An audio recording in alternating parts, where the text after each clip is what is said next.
right, we have an exciting chapter tonight. Acts chapter 12. A lot happens in Acts chapter 12, and we will basically jump off into it in verses 1 and 2. It says, about that time, Herod the king laid violent hands on some who belonged to the church. All right, so that, again, Luke is giving us a summary statement, right? This is what's happening, but let's break it apart a little bit and see what is he talking about.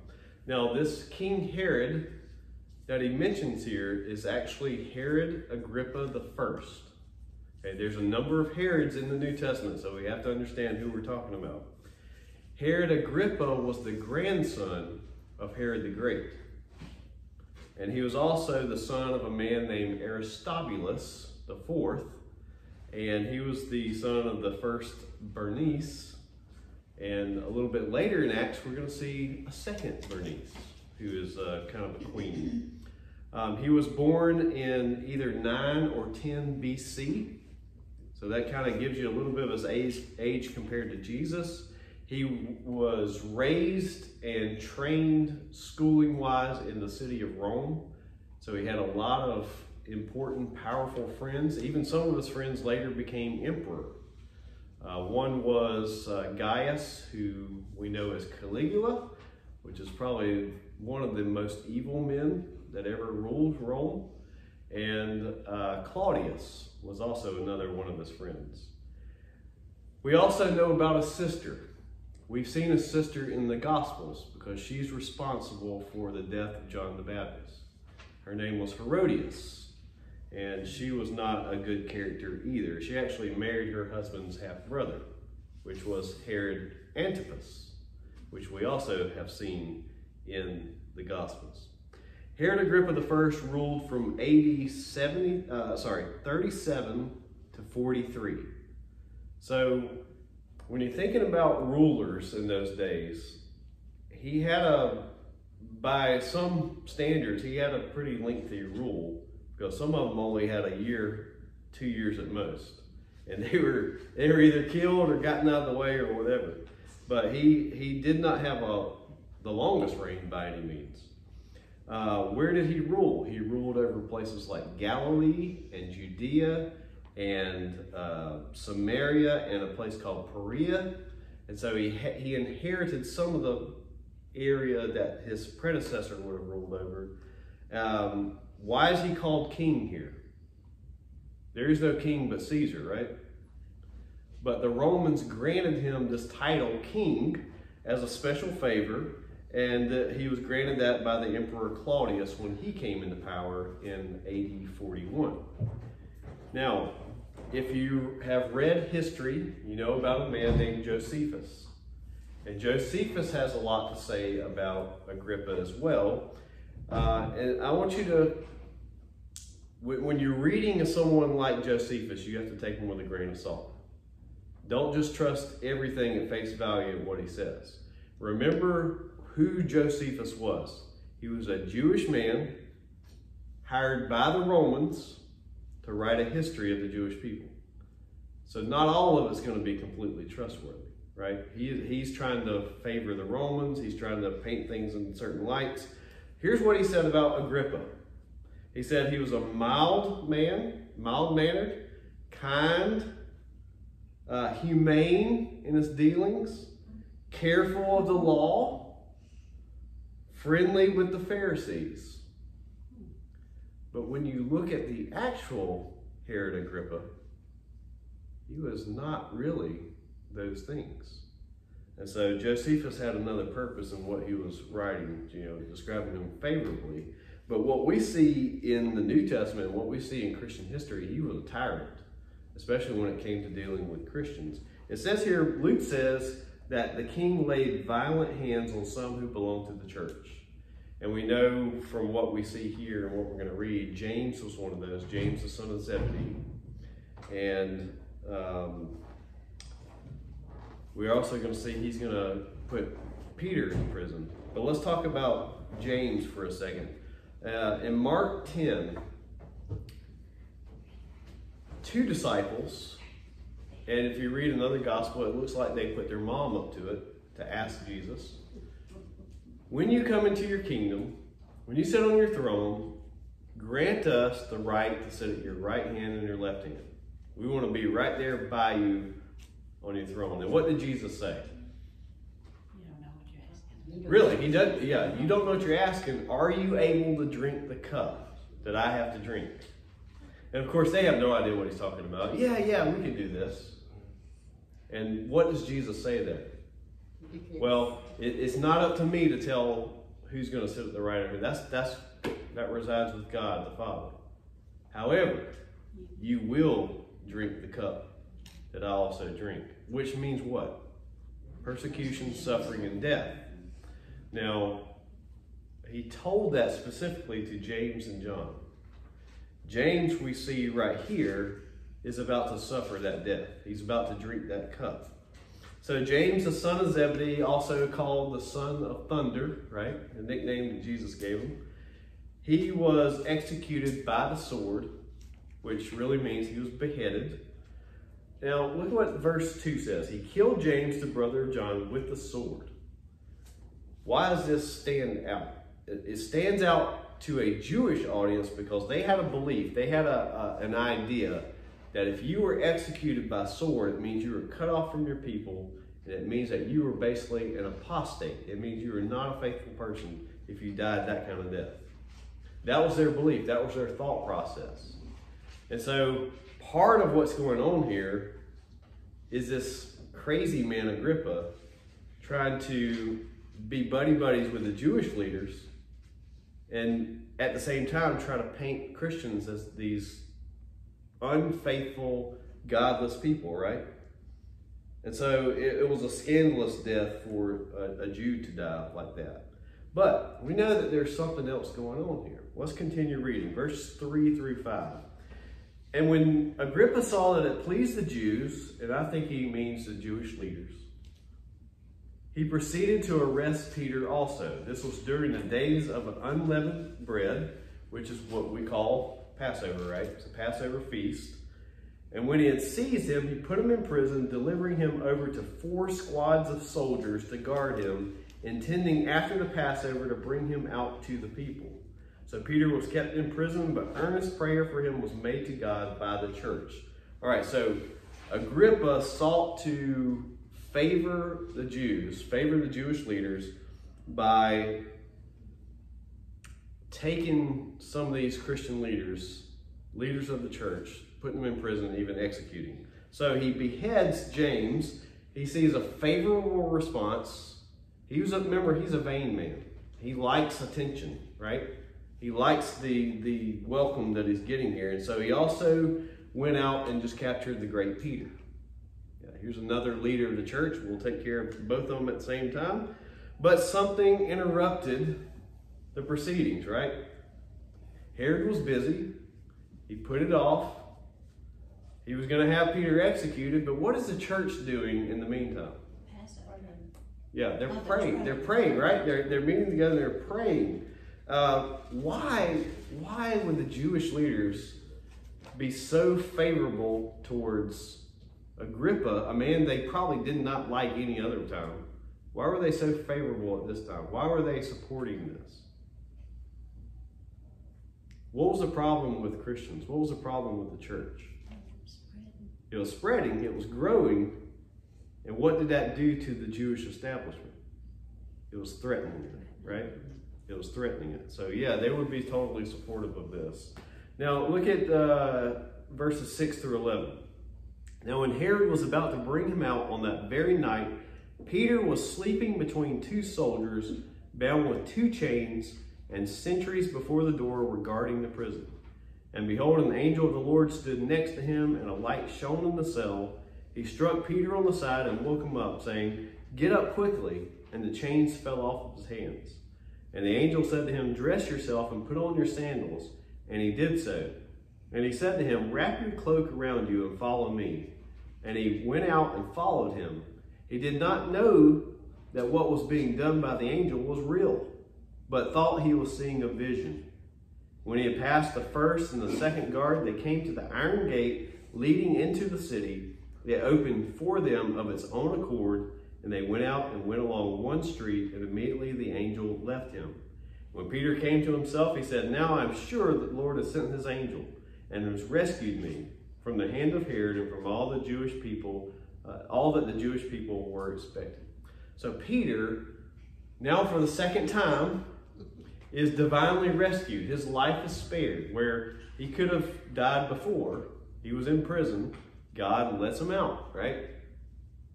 Now here he is, he's being guarded. I want you to notice how many squads of soldiers? 4 squads. That means, yeah, a squad was 10 men each. Overkill, do you think? Just a little.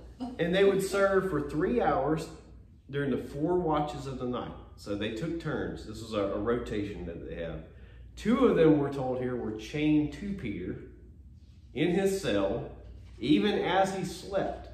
So can you imagine that? I mean, imagine having that duty, right? And then 2 guards would guard the cell door. So we would say escape under these circumstances is virtually impossible, right? I mean, we can foresee, okay, what if the soldiers just all decided, let's let this guy go? Probably not going to happen, because that's on them. In fact, we're going to see what happens because Peter did get out. But his fate, his life is hanging by a thread. He knows he's up for execution. This is it. But what is Peter doing? He's sleeping. This is exactly what we saw Jesus doing in the boat when there was a terrible storm and it was threatening their lives. All the disciples were fearing, right? They were these seasoned, storm-hardened fishermen are scared for their lives. And what is Jesus doing? Sleeping. Not worried a bit. Peter's life is on the line here, and he's not worried. He's not concerned. He's sleeping. That is the peace of God. And there's no money that can pay for that. There's nothing you can do to earn that. That has to come from a relationship with Jesus Christ. But when the angel comes in and notice what he does to do. Peter's sleeping so hard that the angel has to hit him and wake him up, right? And he thinks he's having a dream. He thinks he's having a vision. He's like just going along. Can you just imagine him just kind of stumbling along like, here we go. You know, what does God tell him? Nobody sees him. Right. So it's just it's surreal if nobody's seeing you. Exactly. It's very surreal. It's almost comical when you think about it. But we want to know where Peter goes. Okay, so we know that he goes, the gates open, right, for the angel and for Peter. So they're walking through. And then it says they get to the outer gate that leads into the city. That opens. And it says that once they got along a particular street, the angel left them. And when Peter came to himself, he says, "Now I'm sure that the Lord has sent his angel and rescued me." All right, so let's pick up in verse 12 and go down to verse 17. When Peter realized this, he went to the house of Mary, the mother of John, whose other name was Mark, where many were gathered together and were praying. And when he knocked at the door of the gateway, a servant girl named Rhoda came to answer. Recognizing Peter's voice, in her joy, she did not open the gate, but ran in and reported that Peter was standing at the gate. They said to her, "You are out of your mind." But she kept insisting that it was so, and they kept saying, "It is his angel." But Peter continued knocking. And when they opened, they saw him and were amazed.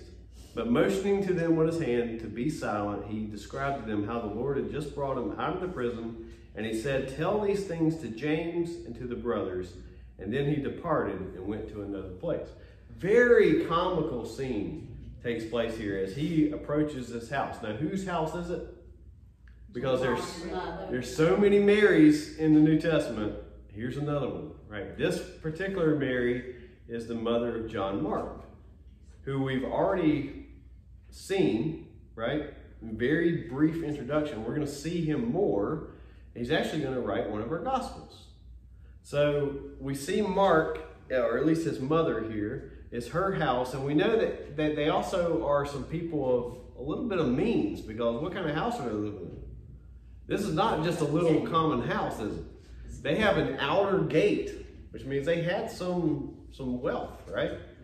And not only that, but there's a large meeting of the church going on just in one of the rooms. I mean, you have to have some space for a prayer meeting like that to be taking place. And so we also know from the book of Colossians, Paul talks about Barnabas being John Mark's cousin. So these people, John Mark and his family, they're probably not originally from Jerusalem, are they?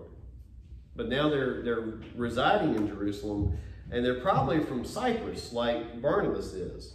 But what is the church doing? They're there, they're praying for Peter, they're praying for his deliverance, and the scene just turns absolutely comedic with this person named Rhoda. Now, Rhoda, it says when Peter knocks at the door, right, she recognizes Peter's voice. So she knows Peter. She's heard him talk. She's heard him speak. And she's so overcome by joy that she doesn't even open the door. She just completely forgets herself and runs back to the people. Now, what do they say? You're out of your mind. You're out of your mind. You're crazy, Rhoda. It can't be Peter. Peter's in prison. He's being guarded by a ton of people, right? There's no way that's Peter. Now, does Rhoda go and get Peter and say, look, here's Peter? No, she starts arguing with him. Can you imagine living in a house with Rhoda as one of the servants? I can imagine just some crazy stuff happened there. But Peter's finally let in. He tells them what's happened and how God has rescued him. Where does Peter go from there? Because he doesn't stay. Where does he go? We're not told where he goes. We don't see Peter again until chapter 15. And he's really in connection with the Council of Jerusalem. So, he does say, tell James and the others, what's happened. Just tell them. Little James? Yeah, which James is he talking about? Is it little James? This would be James, the half-brother of Jesus, right?